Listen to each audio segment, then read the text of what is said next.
Stop. Do not scroll away. Not yet. Not now. Not after everything I have done to bring you here. You think this is random. You think your thumb just happened to land on this video. You think the algorithm chose you. But I am telling you, with all the love a father can hold, this moment was arranged before the sun rose this morning. Before you opened your eyes. Before you whispered that tired prayer through your pillow last night. I had already set this in motion. I've been trying to reach you. For days, for weeks, maybe for months, through songs that made you cry in the car, through strangers who smiled at you when you felt invisible, through that verse you read and forgot, through the sleepless night when you stared at the ceiling and wondered if anyone was listening. I was listening. I was always listening. And today, I refuse to let you walk past me again. So before you click away, before you reach for the distraction that has been numbing you, I need you to hear me. Just for a few minutes. Just long enough for me to say what heaven has been holding for you. Because what I am about to speak over your life is not a coincidence. It is a confrontation. A confrontation with the despair that has been whispering lies into your heart, and it ends today. You have been carrying something heavy. I know you have. You hide it well. You smile when people ask how you are. You say, I am fine. I am okay.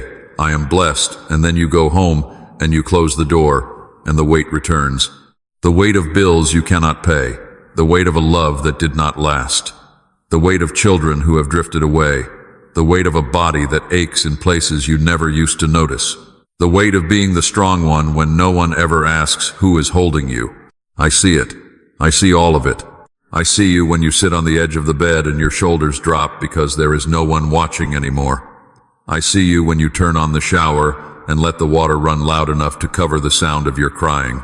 I see you when you stand in the kitchen at 2 in the morning, staring into a refrigerator you are not really looking inside of, because you are hungry for something food cannot fix. I see you when you whisper, God, are you there? And you wait, and you hear nothing, and you decide that maybe you are not worth answering. You are wrong about that.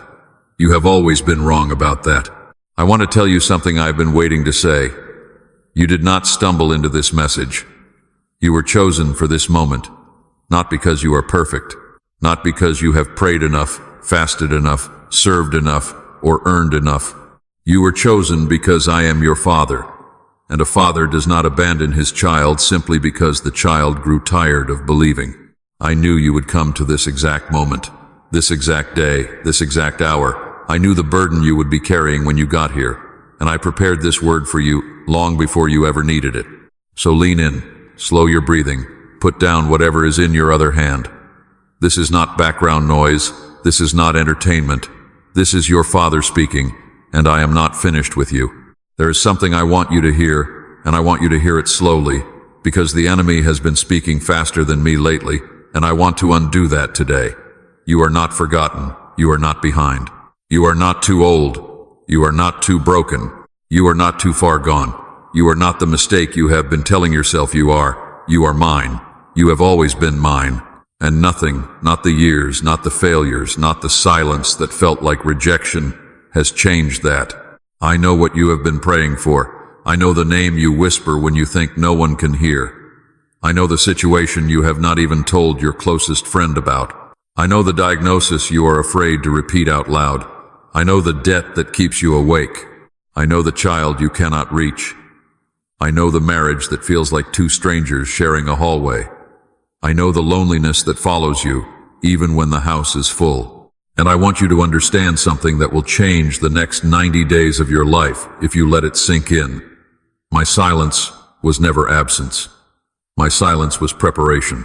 You thought I had walked away. You thought I had grown tired of you. You thought your prayers were bouncing off the ceiling. But while you were waiting, I was working.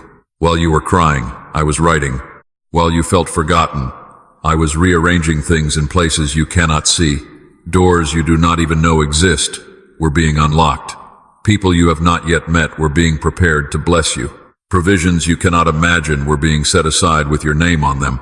You have been looking at the empty hand. I have been preparing the full one. Comment Amen right now if you feel me speaking to you. Do not be ashamed. Do not scroll past it.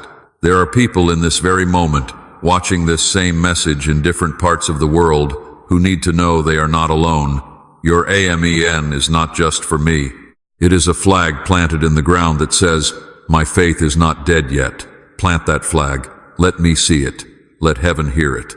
Now listen carefully, because what I am about to say next is the part the enemy did not want you to reach. Something is shifting. You may not feel it yet. You may not see it yet, but it is shifting. The atmosphere over your life is changing. The season that has been pressing down on you is breaking open.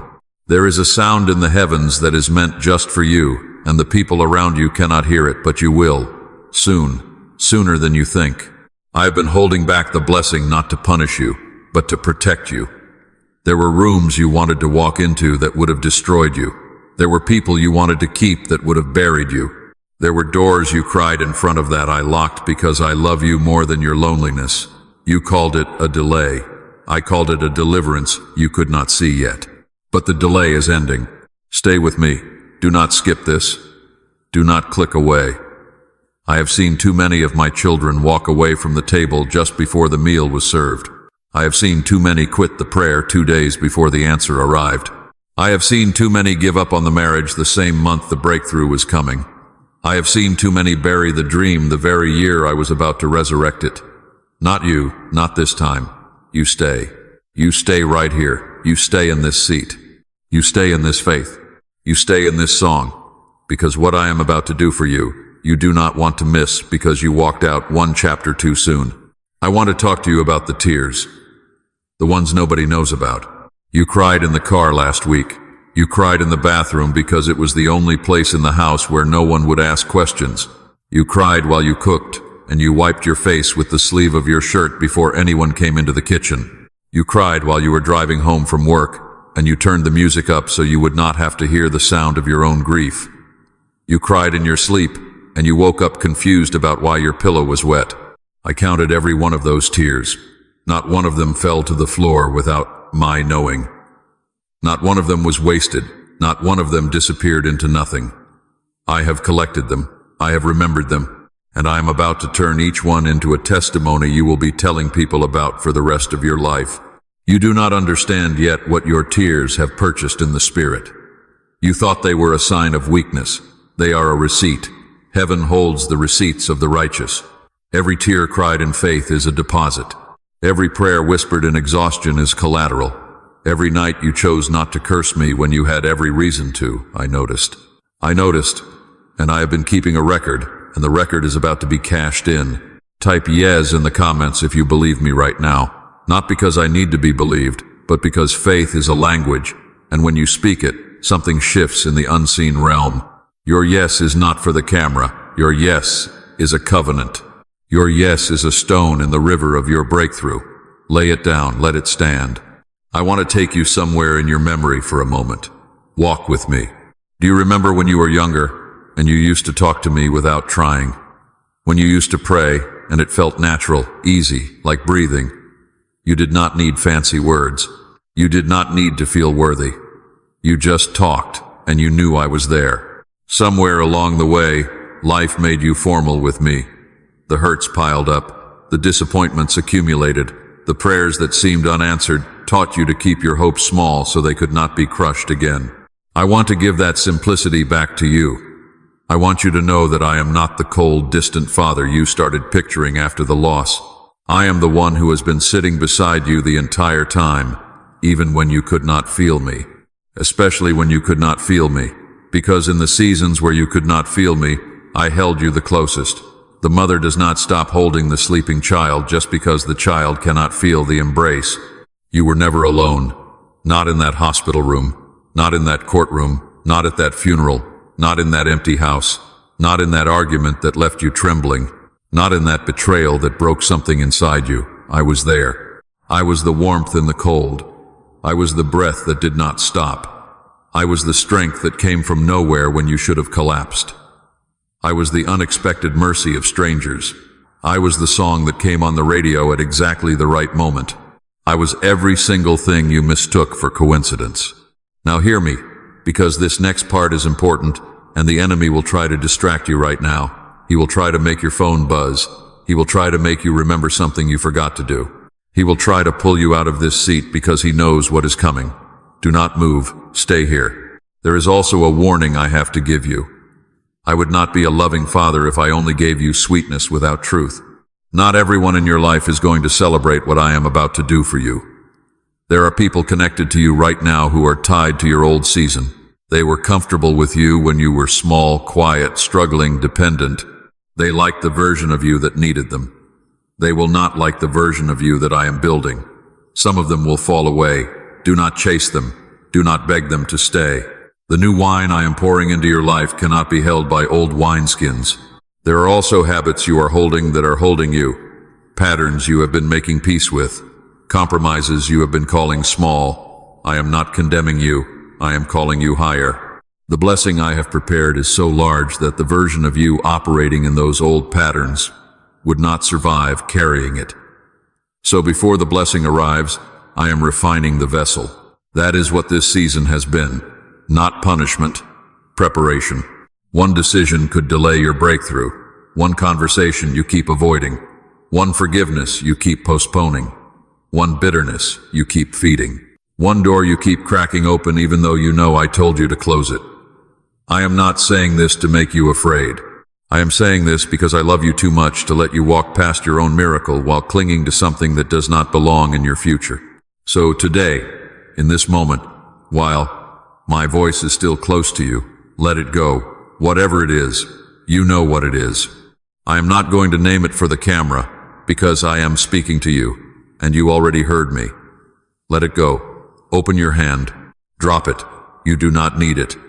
You will not need it where I am taking you. Share this with someone you love, someone you have been thinking about while listening to this, someone whose name keeps surfacing in your mind right now. That name is not random either. They needed this today, and I chose you to be the messenger. Do not let them drown in silence when you have a lifeline in your hand. Pass it on. Bless them. Watch what I do in return. Now let me speak to the deepest part of you, the part you do not let anyone see. There is a wound inside you that has a name. You have not said it out loud in a long time, maybe ever. It is a wound that started years ago, before you even knew what was happening. Maybe it was a parent who could not love you the way you needed. Maybe it was a friend who walked away when you needed them most. Maybe it was a spouse who promised forever and left anyway. Maybe it was a church that hurt you, in the name of my son. Maybe it was your own choices, your own failures, things you did that you cannot take back, things you said that you cannot unsay. I see the wound. I see it underneath all the layers you have wrapped around it. I see the way it has shaped the way you trust, the way you love, the way you receive, the way you flinch when someone gets too close, the way you sabotage good things because you do not believe you are allowed to keep them. I am not afraid of that wound. I am not disgusted by it. I am not waiting for you to clean it up before I draw near. I am drawing near right now. I am placing my hand on the exact place that hurts, the place no medicine ever reached, the place no therapist ever quite uncovered, the place no friend was ever able to soothe. I am putting my hand there, right now, and I am saying, be healed. Be healed in the name that is above every name. Be healed from the inside out. Be healed in the memory. Be healed in the body. Be healed in the bloodline. Be healed in the future. You have not lived yet. If you feel something shifting in your chest right now, that is me. Do not be afraid. That is the loosening of something that has been bound for too long. That is the dissolving of an agreement you made with despair a long time ago. That is the breaking of a chain you forgot you were dragging. Breathe. Let me work. Stay until the end. I am not done. The best is not behind you. I want you to repeat that. The best is not behind you. Whatever the world has told you, whatever the mirror has whispered, whatever the calendar has implied, the best chapters of your life are not yet written, because I am the author, and I have not finished the book. There are years that the locusts have eaten. I know, I see them. I am not pretending they did not happen. But hear me clearly. I restore. That is what I do. I am the God who restores. I gave that promise long ago and I did not retire it. I am about to restore years to you. Not just things. Years. Time you thought you lost. Joy you thought was gone forever. Relationships you thought were buried. Dreams. You stopped dreaming because the disappointment was too much. I am bringing some of them back. Not all of them in the same form, but all of them in the way you most need. You are going to laugh again, real laughter. The kind that comes from your belly and surprises you. The kind that makes strangers smile. You have not laughed like that in a long time. I am bringing that back.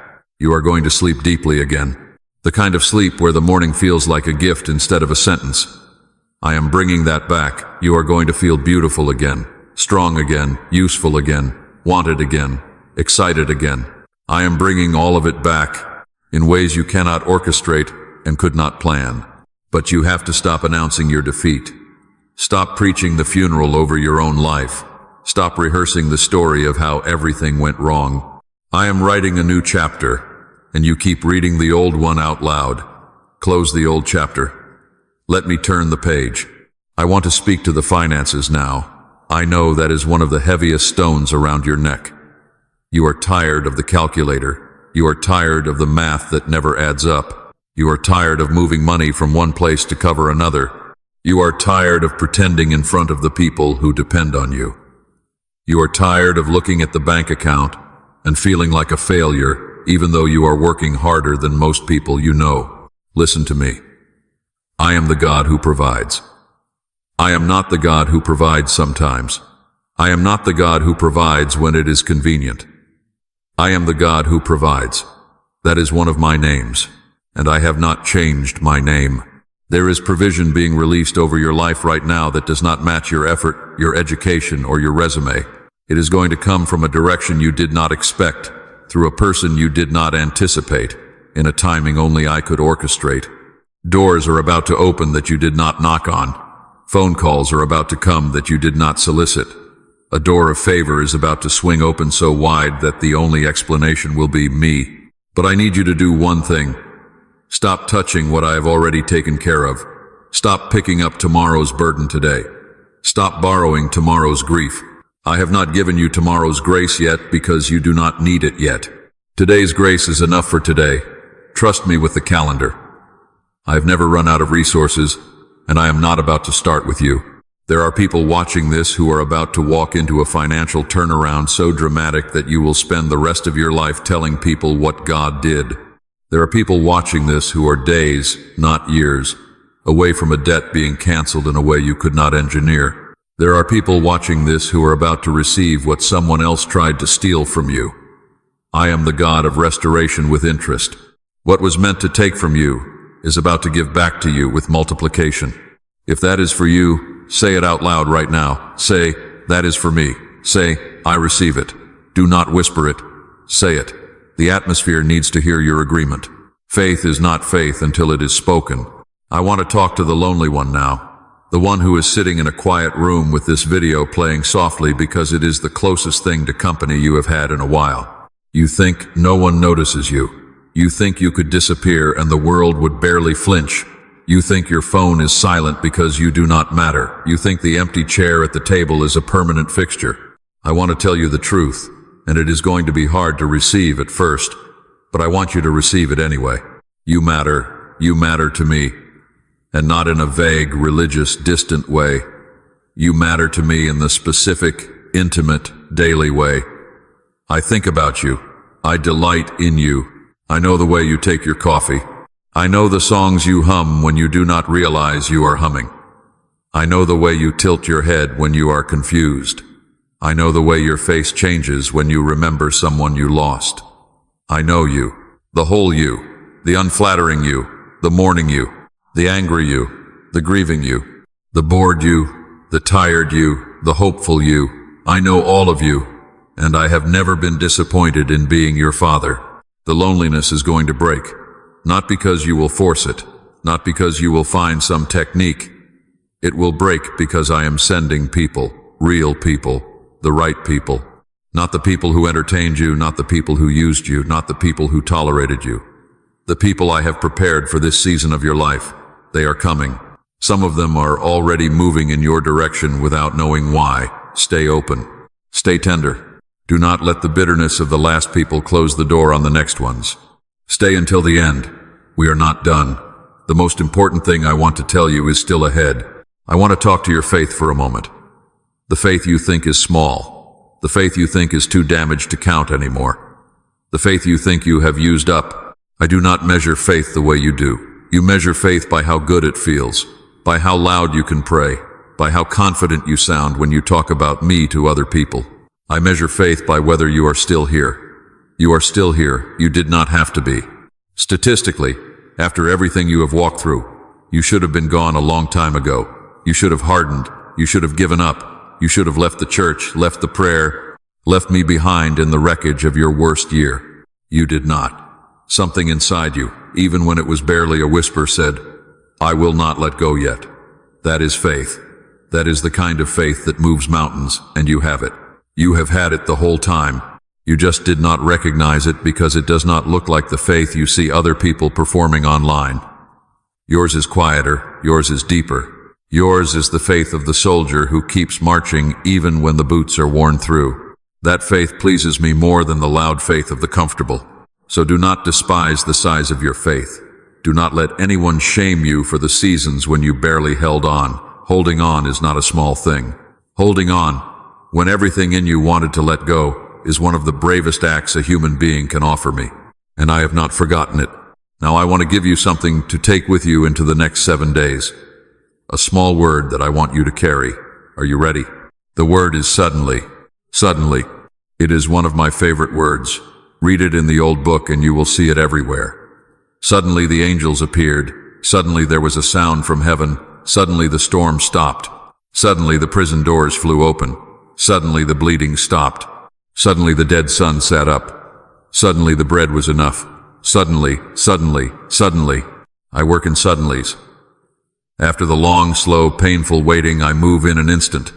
The waiting does not predict the speed of the answer. The waiting is the room where the answer is prepared, but the answer itself arrives in a moment you cannot mark on a calendar in advance. A suddenly is coming for you. Do not stop looking for it because it is taking longer than you wanted. Do not stop preparing for it because everyone around you has stopped believing. Do not stop showing up for the small acts of faithfulness in the dark, because that is precisely the soil from which suddenlies grow. When it comes, you will know. You will not have to convince yourself. You will not have to talk yourself into it. It will arrive with a clarity that silences every doubt that has been chewing on you. You will sit down somewhere quiet and you will say, only God could have done that. And you will be right, because no one else could have. I see the doubt rising in some of you. You are thinking, but God, you do not know how bad it is. You do not know how late it is. You do not know how many times I have hoped and been disappointed. I do know. I know better than you know. And I am still telling you, suddenly is on its way. Stop scrolling for a second. I want to ask you to do something physical. Place your hand over your heart, right now, just for a moment. Feel the beat. Feel the steady, faithful rhythm that has not stopped since the day you were born. I designed that. I sustain that. Every beat is my gift. Every breath is my intention. As long as that drum is playing inside your chest, I am not done with you. I want you to remember that. When the despair tells you it is over, place your hand on your heart and feel the evidence that I have not closed the book. You were chosen for this moment, not despite everything you have walked through because of it. The pain did not disqualify you. The pain was tuition. You learned things in the valley that the people on the mountain will never understand. You developed a tenderness, a depth, a sensitivity to the suffering of others that is going to make your life a sanctuary for people who have nowhere else to go. The very thing that almost destroyed you is going to be the thing that helps you save others. There is a ministry inside your pain. There is a calling inside your scars. There is an authority you do not know you carry yet. People are going to look at you in the coming years and they are going to ask, how did you survive that? And the words that come out of your mouth in answer to that question are going to set someone free. You thought your story was a tragedy. It is a testimony in progress. Type the word restored in the comments right now if you receive that. Not as a religious exercise, as a declaration. Speak over your own life. Type it. Watch the wall of testimonies grow as other people, all over the world, type it with you. You are not alone in this. You have never been alone in this. There is a whole army of my children watching this same message, weeping the same tears, receiving the same word, and you are joined to them in the spirit even though you have never met them. Share this with one person tonight. One person you love. One person who has been on your heart. One person whose voice has sounded tired lately. Do not let pride keep you from forwarding hope. Do not let the fear of looking too religious keep you from being the bridge someone needs. You may be the answer to a prayer someone whispered last night, and you will not even know it on this side of eternity. Let me say this softly now, because I am coming to the end, and I want to leave you with peace. You are safe. Whatever happens in the days ahead, you are safe in my hand. The economy can shake, the politics can shift, the diagnosis can come, the relationship can change. None of it removes you from my hand. I have engraved your name on the palm of my hand. The same hand that holds the galaxies in their orbits is holding you. There is nothing strong enough in the universe to pull you out of the grip of the one who loves you most. You are seen. There is no corner of your life that escapes my attention. The small things matter to me. The way you treated the cashier today mattered to me. The way you forgave the family member who did not deserve it mattered to me. The way you got up this morning when you did not want to mattered to me.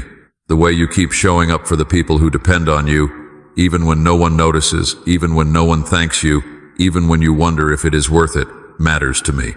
I notice. I always notice. You are loved, not because you have earned it, not because you have managed it, not because you have arrived. You are loved because you are mine. That is the only qualification, and you meet it just by existing. You can never lose that love. You can wander from it, you can forget it, you can deny it, you cannot lose it. It is a love older than your worst day and stronger than your best one. It is the love that was nailed to a cross and refused to come down until you were free. So go gently into this week.